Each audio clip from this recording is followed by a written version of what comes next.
Pensiero del giorno, martedì 30 luglio.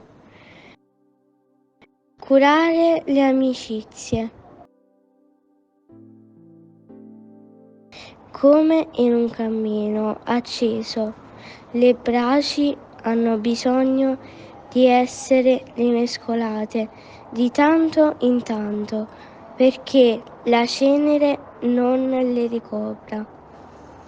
Così noi abbiamo bisogno di tanto in tanto di rinnovare il proposito di amore reciproco tra di noi, per non essere ricoperti dalle ceneri dell'indifferenza, dell'empatia e dell'egoismo.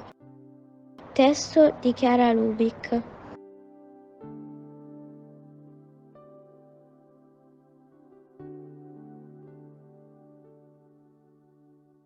Parola di vita.